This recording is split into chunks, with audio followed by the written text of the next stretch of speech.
weighting is going the other direction because of what we're doing. So that lower wage index will be less a part of the formula, which will bring us up higher. There's also a medical malpractice portion, which is about 5% of it. The other is professional, the costs of procedures, basically, which really isn't. There's no reason in the world why it should take, be 50% more dollars to take out the appendix in New York than it is here in Fort Dodge. There's a misconception also here, and when we say we spend, say, $3,500 for people in Iowa for health care, where it's $7,000 in New York and New Jersey, but I don't think that we're getting any less health care for our dollars than they are in New Jersey, because we've got some very good people in the state. And I've been very well satisfied with all the health care that I've gotten from them under Medicare. You bring up a wonderful point, and we should, every time we go see a healthcare professional here, we should thank them.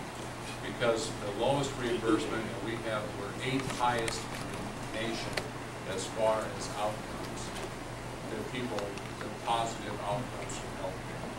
And you'll see also the very highest reimbursement, which happens for some unknown reason, except they abuse the system. Louisiana being the highest reimbursement, has the lowest outcome as far as results from their healthcare professionals. It's just amazing. In this case, the dollars, the problem is for us to be able to sustain it over time. To what? To sustain that quality over time. Yeah. And we're going to lose a lot of healthcare people if we don't put dollars back into people here.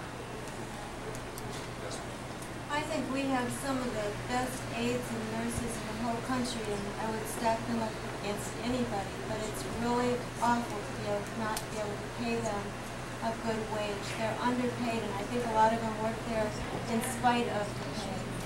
And that's wrong, because they should be paid as much as somebody in another area of the country.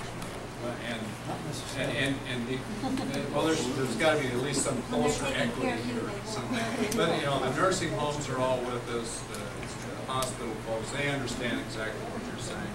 Also, there's some real reform we might be happy to know about, some regulations, about a 50% reduction in that. A lot of the registered nurses today become administrators because they are the only ones that can sign all these reports. And they spend all day filling out reports and don't do what they went into nursing for, and that was to get care. And that is one a huge thing that we're addressing in this bill also. Tom, I think that's a real good point that she's making. In other words, there's a real positive attitude in addressing the comment that's been made here on economic development. The amount of work that is being developed from the local community. In other words, if you haven't driven past Central Avenue and 16th Street to see the conversion of the old Brady building, where they have put new skin on that thing, I mean the cosmetics, and then also the landscaping, and also even as far as the parking of the semis, they don't park perpendicular to the building and block off Central. They're parking parallel to it on their own parking lot. I mean, there is a real plus factor as far as Fort Dodge is concerned, and so they are to be very highly complimented. And so therefore, sometimes we have to pick ourselves up by our own bootstraps, and I think we're doing that. We have good positive attitudes that are going through, and Fort Dodge, we're growing. And there is a spirit here that there wasn't several years ago, I think, that I've seen. And I think a lot of it goes back to when we fought and won the Friskies battle. Right. I mean, seriously, it brought the whole community together in a unified purpose. And we turned over a ruling by the Federal Trade Commission for the first time in history. They reversed a decision they made because of the folks here were all of us working together. Showing that it can be done if we do work together. Absolutely. Saved 150 jobs. Yes. My sister and brother-in-law live in Des Moines, and he has to go to the hospital every once in a while and have blood tests and things. And he has Parkinson's.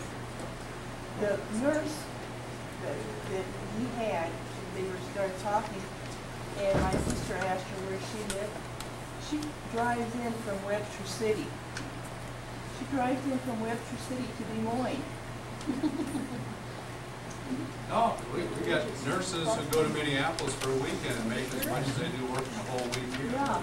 I've got a first cousin out who's a nurse in Ohio that is spending the summer at Johns Hopkins in Baltimore, and they'll pay all of her living Yeah. I mean, That's the no, overtime I mean, it is- situation. They don't want to pay overtime or double time to their own and part of people it- at that time. But there's a real shortage of professionals, and that's, anyway, we have another meeting like this down at Jefferson at 3 o'clock, so if anyone's ready to travel. And just, there's a card here. If you'd like to, just give it to Jim or Lois. Clark is here also from my office.